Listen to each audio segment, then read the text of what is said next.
Hemos estado predicando sobre Apocalipsis. Yo he visto que al leer los devocionales de Apocalipsis, que hay una guerra y que no solamente es una guerra que veremos en el futuro, sino es una guerra constante desde la creación.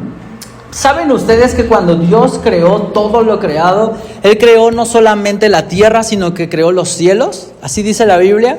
Y que cuando dice sobre creó los cielos, se refiere a este ámbito espiritual en donde están los ángeles. Entonces Dios creó la tierra, hablando de todo el ámbito natural y físico, y Dios creó los cielos, hablando de todo el ámbito espiritual.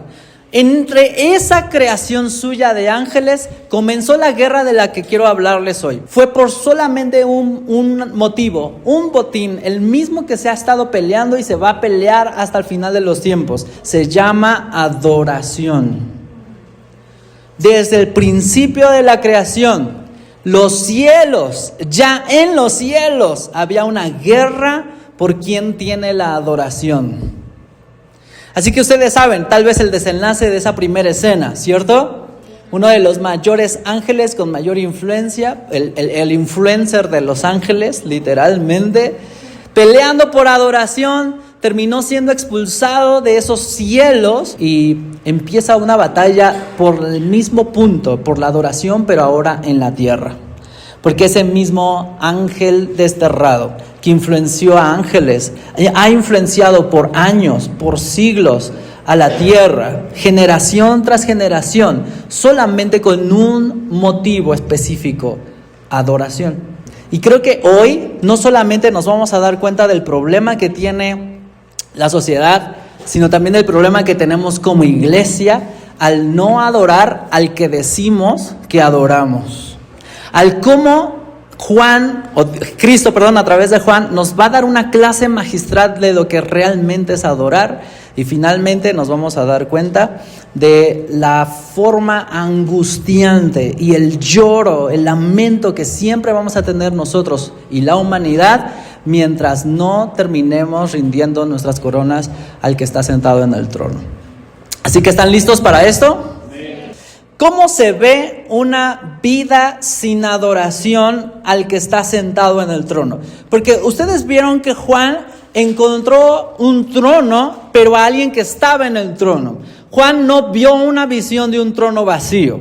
Y cabe recalcar que cuando habla de un trono no se refiere a un mueble, ¿verdad? No está viendo literalmente una silla gigante de un rey.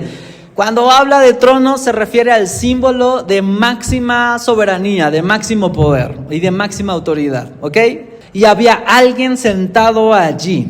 Y no es alguien que está preguntando si lo dejamos sentar. No es alguien que está esperando a que todos votemos democráticamente para ver si estamos de acuerdo que él se siente. No, Juan lo vio y ese ser ya estaba sentado.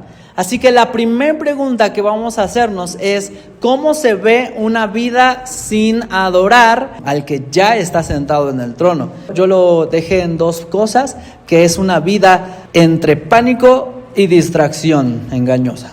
O estás asustado o estás anestesiado. O estás asustado y todo te preocupa, no sabes qué va a suceder en el futuro, te angustias sobre qué es lo que va a pasar ahora con las noticias, que de repente parecía que México estaba en llamas, o si ahora va a pasar que simplemente hay una angustia sobre cómo, entonces ya nos vamos a quedar sin pensiones. Bueno, entonces ¿quién va a estar en el tribunal? Bueno, ¿quién va? ¿Me explico? Y cada cosa de noticias, cada cosa que sucede, tal vez ya ni a nivel nacional, sino a nivel familiar, te llena de angustia. Y por supuesto, cuando ves tu cuenta en tu banco o cuando ves tu cartera y ves la realidad de esa cartera, eso llena de angustia tu vida. ¿Alguien se siente de repente que vive temor, tras angustia, tras inseguridad? No hay algo seguro que les diga, puedo descansar en paz. ¿Se han sentido así? Sí. La otra cosa que provoca el no adorar al que está en el trono es distracción engañosa, estar anestesiados. Este 2026 es el año perfecto de la anestesia. ¿Saben cómo se va a llamar? Mundial de fútbol, claro que sí saben. Porque va a tener a todo el mundo distraído. Así como nos estuvieron tratando de tener distraídos con el sarampión, después con el mencho, después con... Bueno, ahora vamos a tener a Shakira y a BTS y un montón de cosas para anestesiarnos. Un montón de cosas que incluso van a decir, no me dio tiempo de hacer devocional. Un montón de cosas como amistades, a las que dedican mucho más tiempo, mucho más risa, mucho más chisme que a la oración con su Dios. Vivimos como si no pasara nada o como si supiéramos que pasa algo, pero no queremos enterarnos. Y estoy hablando de nosotros, pero si volteamos a ver a la sociedad, bueno, la sociedad se anestesia con vicios, con pornografía, con alcohol, con amistades no significativas, al contrario. La sociedad se adormece con droga o con más televisión o con más redes o con más entretenimiento, con mucha televisión, con muchos videojuegos. Yo conozco una familia que está destrozada y ¿saben cómo vive el varón, el jefe de familia? Se la pasa todos los días jugando videojuegos. Bueno, eso es parte del por qué se destroza la familia, pero eso es parte de cómo se adormece porque no puede y no quiere enfrentar la situación. Queridos hermanos, el Espíritu de Dios tiene que hablar el día de hoy para decirnos, no puede seguir así. ¿Qué ve Juan? Lo primero que tenemos que darnos cuenta es que Juan ya no está en el terreno físico, ¿no es cierto? El capítulo 2 y el capítulo 3, Jesús le habla acerca de las iglesias físicas que estaban en lo que ahora es Turquía.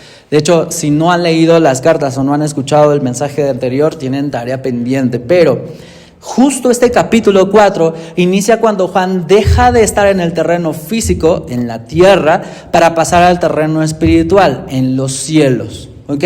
¿Se dieron cuenta cómo empieza el capítulo? Empieza con una puerta abierta, empieza con Cristo diciéndole ven y empieza Jesús diciendo estas palabras. Espero que no hayan cerrado sus Biblias. En el verso 1, sube acá y te mostraré las cosas que deben suceder después de estas. Ese sube acá y esa puerta, por supuesto que nos recuerdan a puertas que no portales, puertas que en la Biblia, en el Antiguo Testamento ya se habían mostrado. La primera que se me viene a la mente es la puerta de Betel, ¿cierto? Cuando Jacob está huyendo, se queda dormido en una piedra y allí entonces tiene la visión de una puerta con una escalera, donde en la escalera suben y bajan ángeles.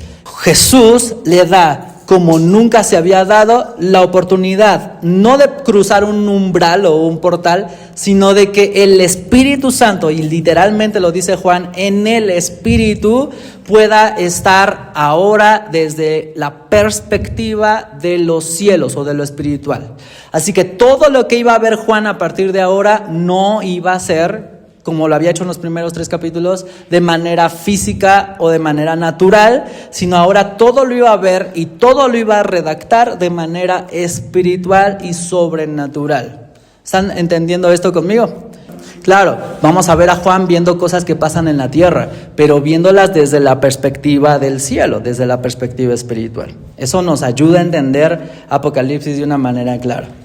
Ahora, yo quiero, aprovechando esto, anoté aquí 5 claves para leer Apocalipsis. La primera se las acabo de dar, ¿verdad? Estas se las voy a regalar, son gratis. Mi estudio me costó. No es cierto, estoy bromeando. Segunda clave. ¿Se acuerdan que Jesús le dijo a Juan, escribe lo que va a pasar después de esto, ¿no? Esas son las frases que dice Juan. Pero si ustedes tienen abierta la Biblia, vayan al capítulo 1, verso 19. Dice, escribe pues las cosas que has visto, las que son y las que han de suceder después de estas.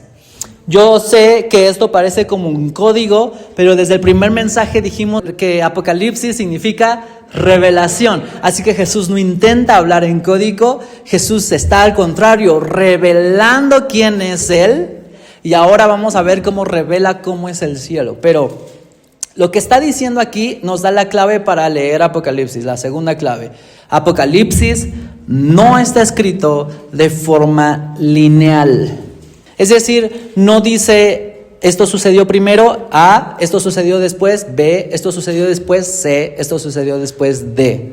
Estamos acostumbrados a ver la vida así, a leer historias así, aunque hay muchas películas y muchos libros que no son lineales y son interesantes. Pero Apocalipsis es un libro de revelación revelada a través de visiones, ¿ok? Así que pensemos en esto. Es como si Juan estuviera en una casa y de repente Cristo le abre una ventana para que vea algo. Después está en la misma casa y Cristo abre otra ventana para que vea algo. ¿Me explico?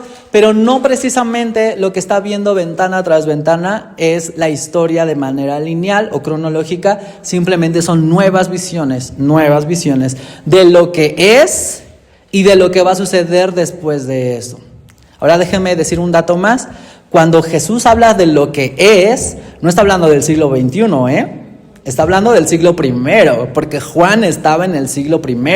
Y dijimos que esta carta de Apocalipsis está escrita para las iglesias del siglo I. Así que interpretemos esto no para el siglo XXI, sino algo escrito para el siglo I, más visiones que Jesús le ha estado mostrando. No es lineal. Clave número 3. ¿Están listos?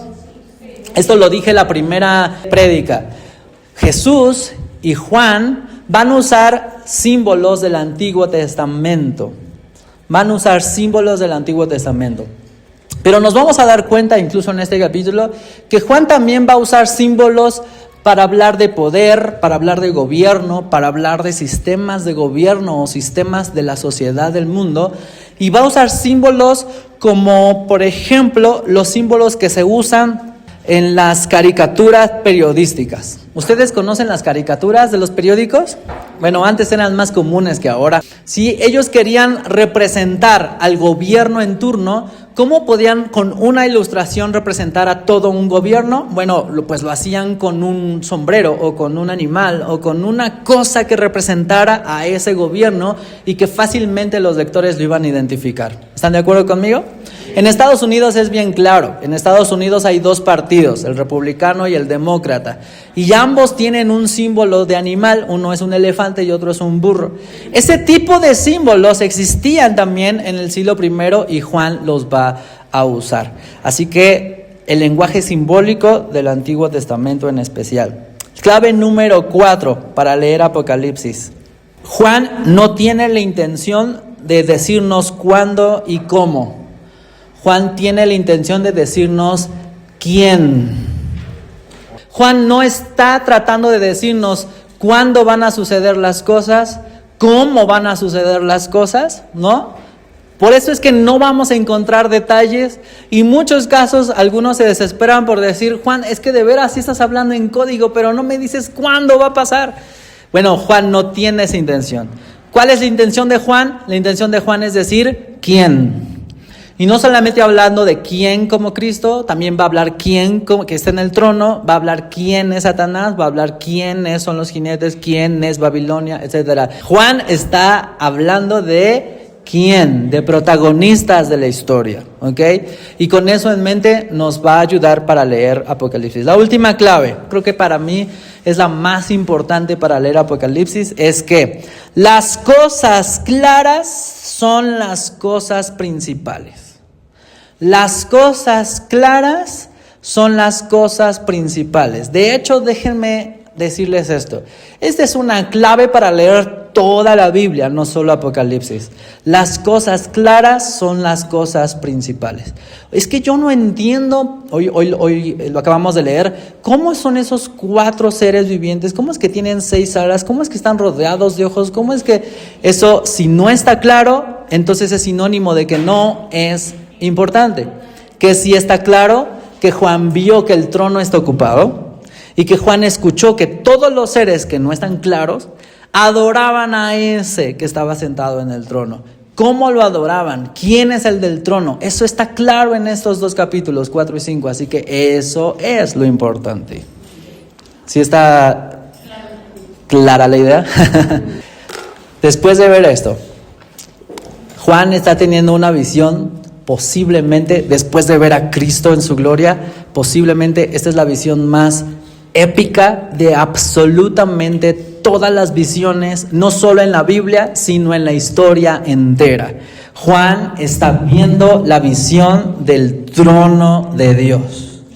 Y en el trono de Dios, y entender quién está sentado allí, Eso es no solamente impactante, no solo es épico, sino además, y me van a ayudar a repetir esa palabra, lo que ve Juan es trascendente. ¿Pueden repetirla? Trascendente. Lo que Juan está viendo, el trono de Dios, quién está sentado allí, cómo se le adora, esa visión lo cambia todo. Lo mismo contigo y conmigo. Conocer a Dios, entender que está en el trono, aprender cómo se le adora y luego quitar mi adoración de cualquier ídolo o de mí mismo para dársela a Él, eso lo cambia todo. En cada área de tu vida, aún las cosas que tú deslindas de Dios, cuando entiendes quién es Dios y cómo está sentado en el trono y tú genuinamente le adoras, eso lo cambia todo. Lo primero que Juan ve, la primer visión no física de Juan, no es el infierno, no es el fin del mundo, no es crisis de gobierno, que sí ve crisis de gobierno, pero no las ve como primero. Lo primero que ve Juan es un trono, es el centro. No solo está viendo el trono y quienes le adoran como si fuera el futuro, está viendo el trono entendiendo que es el que era, el que es y el que será. Ese trono ha estado ocupado siempre. Dios ha estado siempre en el centro de la historia, desde antes de la fundación del mundo en autoridad.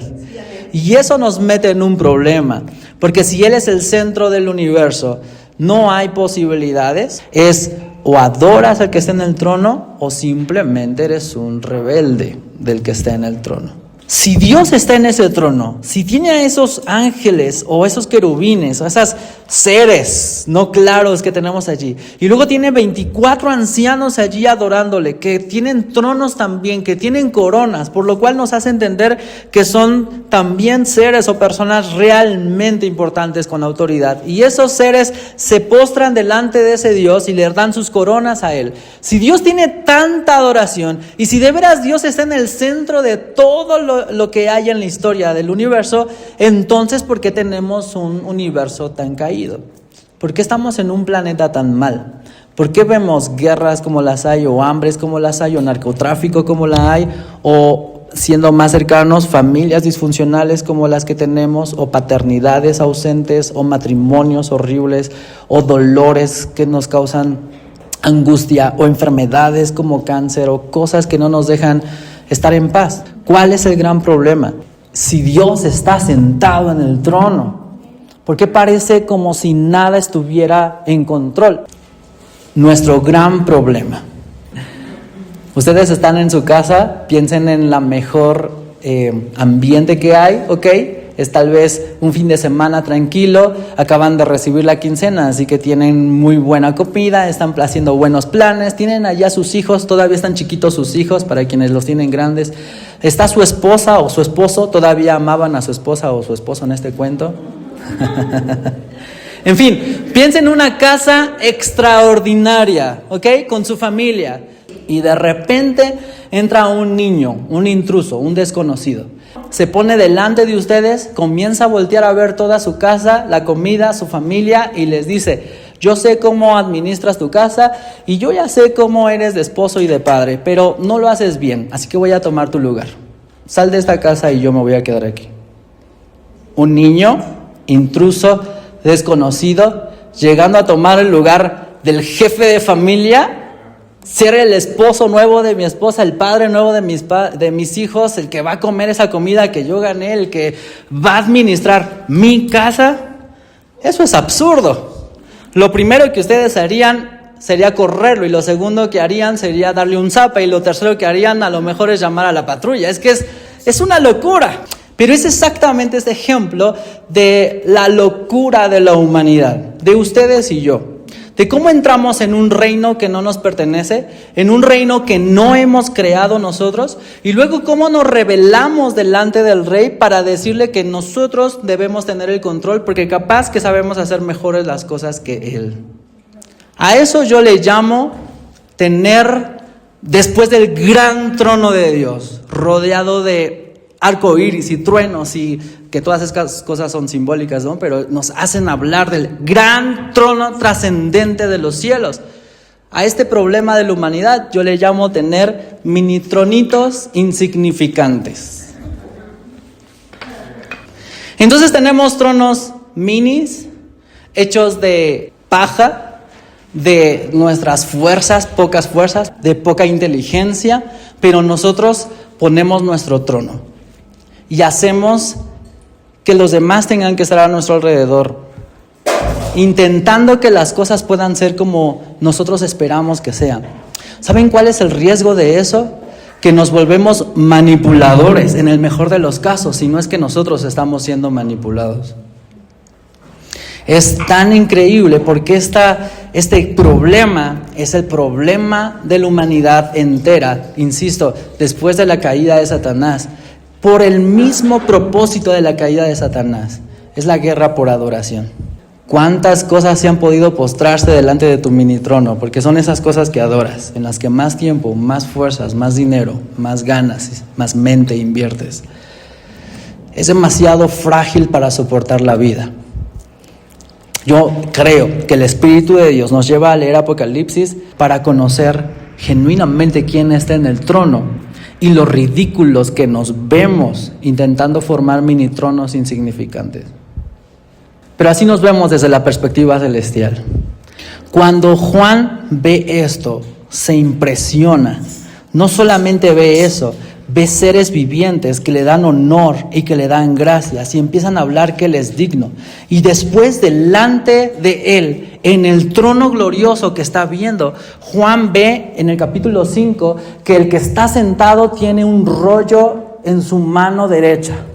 Y tiene un rollo que está escrito por dentro y por fuera, pero está sellado con 7 sellos. Ustedes saben, estos sellos de cera que se le ponían a las cartas. Así que es un rollo con un contrato o es un rollo con algo escrito, posiblemente la historia y el desenlace de la historia de la humanidad, o posiblemente el contrato de la potestad sobre la humanidad. Lo cierto es que es un rollo con potestad, con autoridad. Y cuando ve esto, cuando ve que el que está sentado extiende la mano, escucha también a un ángel que está preguntando: ¿y quién va a ser digno de abrir ese rollo?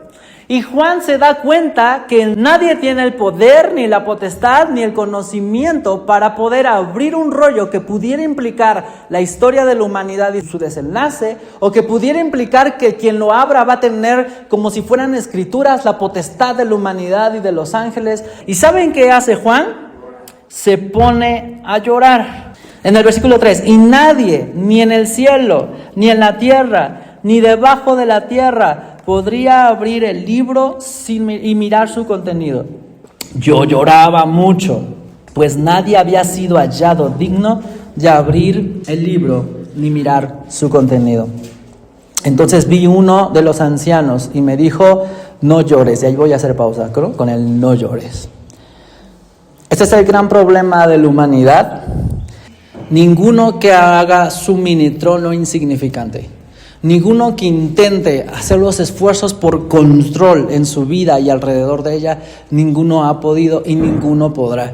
Y aunque algunos han podido ser millonarios y tener control físico y económico, algunos han podido ser charlatanes y tener control verbal de masas, aunque algunos han podido ser muy sabios y poder tener control de conocimiento y de materias, ninguno en la tierra ni debajo de ella va a poder en absoluto ni tener el desenlace de la humanidad, ni tener la dirección correcta para la humanidad, y mucho menos la potestad de gobernar a la humanidad. Estaba escuchando una entrevista, porque en el taxi que veníamos estaba la entrevista, en donde se le preguntaba a uno de los dirigentes del partido oficialista de nuestro país sobre cuáles eran las intenciones de Morena, y literalmente le hacen esta pregunta: ¿usted cree que lo que quiere Morena es quedarse con todo el poder?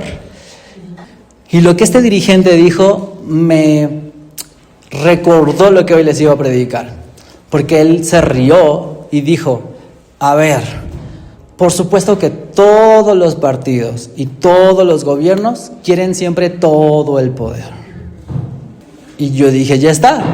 O sea, es claro, es humano y es lógico y es completamente ridículo delante de aquel que ya está sentado en el trono.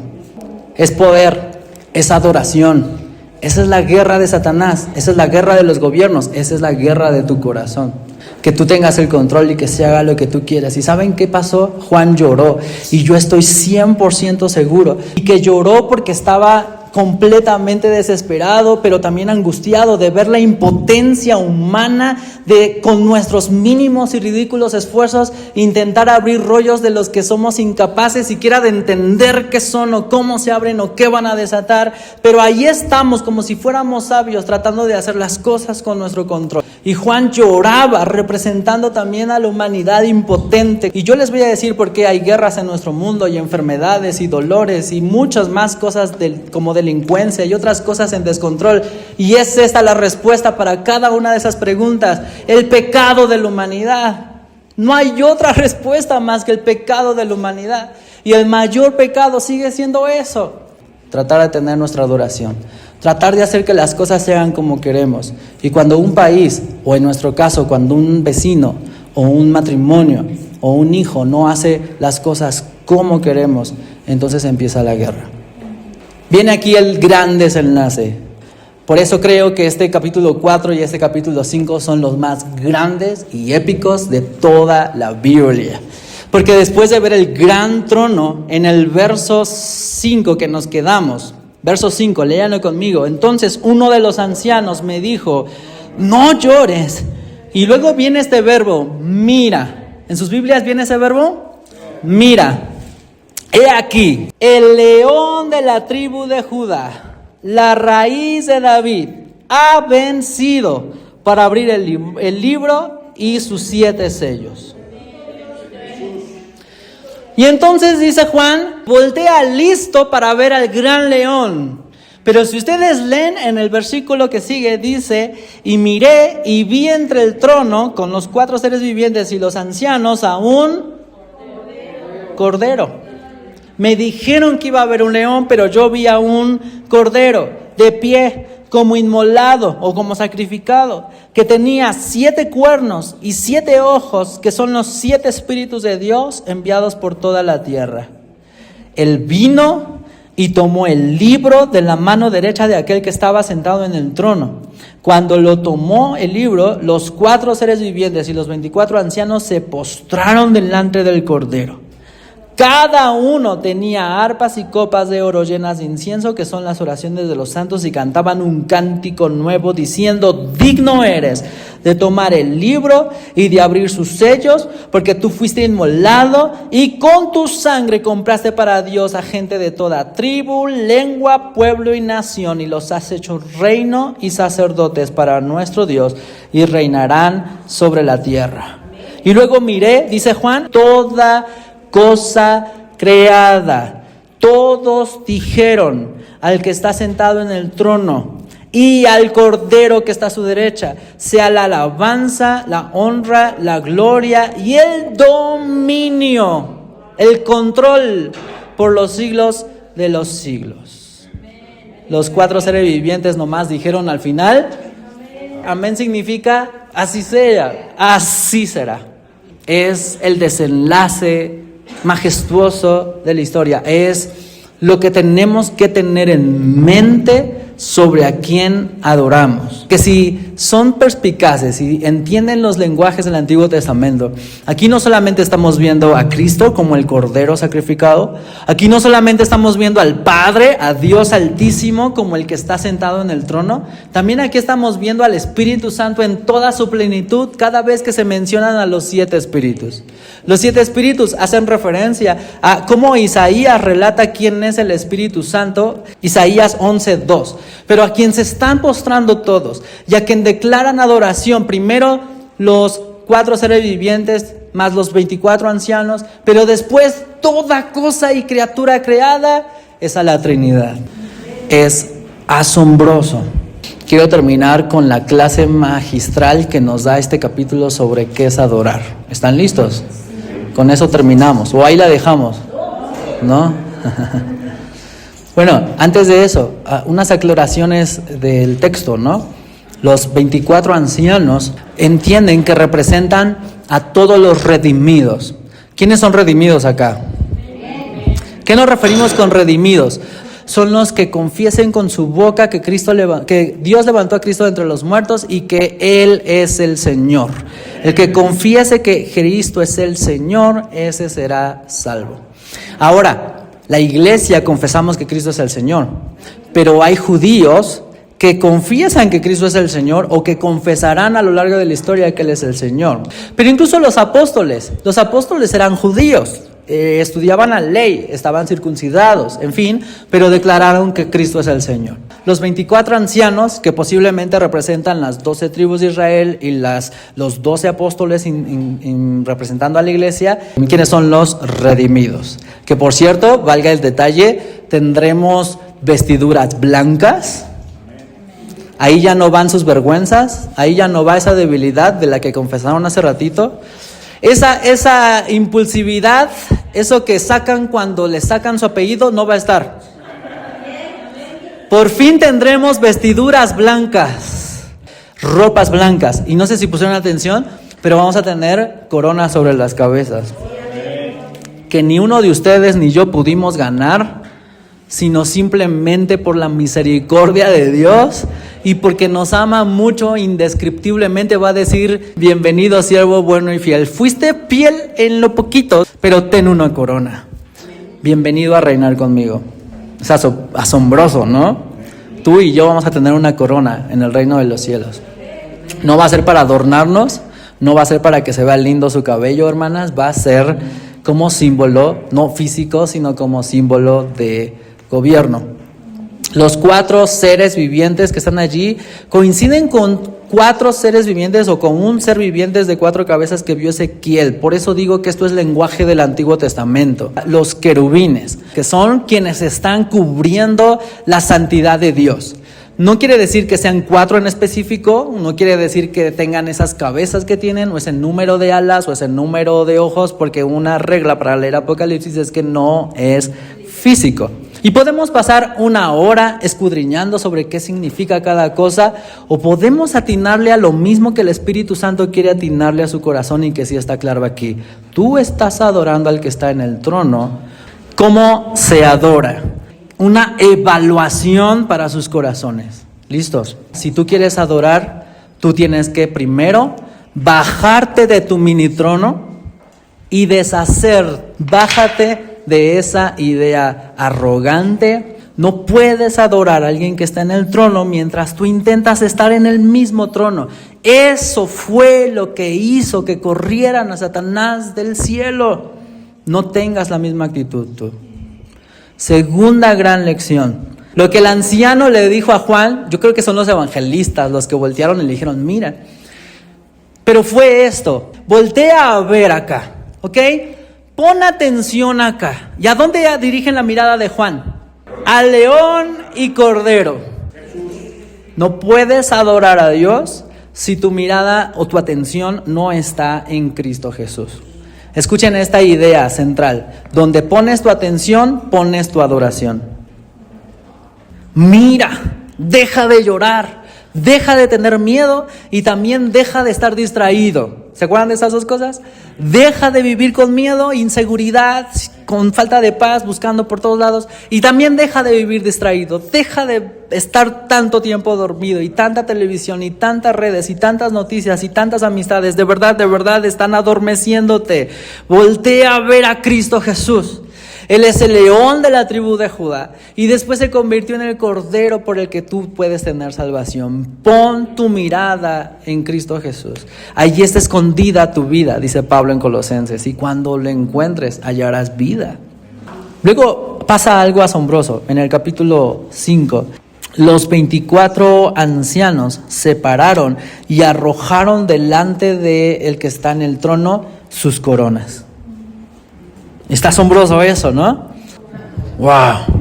Así que si tú quieres ser un adorador, todos tus logros, todas tus habilidades, todos tus recursos económicos, así que te hayan costado el negocio más difícil que tuviste que hacer, todas tus victorias con tus fuerzas, lo mejor y lo primero que tienes. Y por cierto, las victorias que Dios te ha ayudado a conquistar, más vale que estés entendido de que le pertenecen a Él, de que toda alabanza es para Él, de que todo aplauso es para Él, de que todo reconocimiento es para Él, y de que si de algo te tienes que enorgullecer es que de tu debilidad, y que en tu debilidad se demuestra el poder de Dios. Los 24 ancianos adoran a Dios, y no sé si se fijaron, pero tenían dos cosas en las manos: arpas, ¿y qué tenían? Copas con incienso. ¿Saben qué representan esas? Son lenguajes del Antiguo Testamento otra vez. Las arpas representan alabanzas, por supuesto, y las copas con incienso representan el incienso que se daba en el tabernáculo, o sea, las oraciones por el pueblo. En el tabernáculo los sacerdotes oraban por los demás. Pero si tú quieres adorar a Dios, se trata de Dios y se trata de los demás.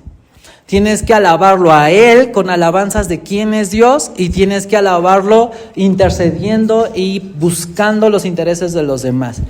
Cuando queremos adorar, lo que deberíamos hacer es poner tan en el centro a Dios que todo lo que dijéramos, que todo lo que cantáramos, que todo lo que expresáramos simplemente hablara de quién es Dios, cómo es y lo extraordinario y sorprendente que nos parece.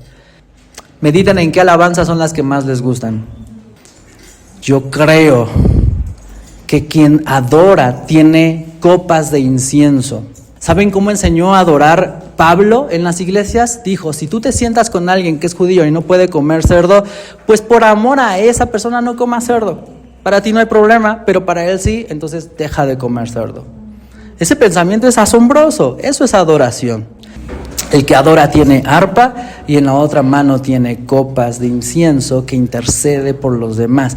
Y si lo que yo hago impide que el otro adore, entonces rompemos lo que yo hago porque necesito que el otro adore también. Y la última lección, los 24 ancianos. Todos ellos tenían un cántico nuevo, ¿lo escucharon?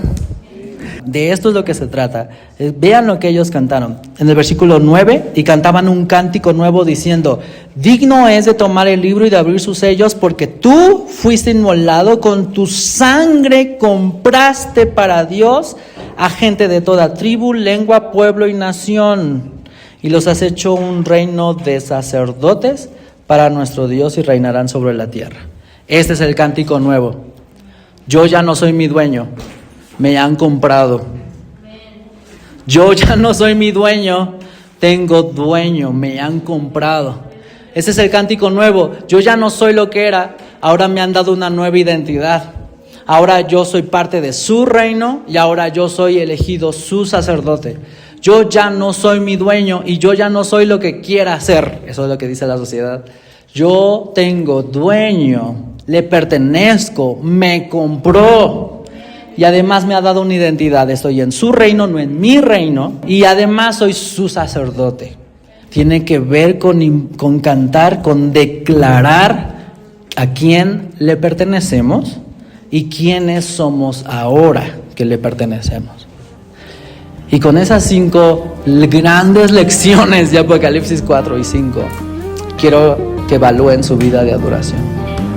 Porque esto en realidad no tiene que pasar los domingos ni hoy, eso tiene que ser la forma de que vivamos, ¿no? Vamos a ponernos delante del Señor.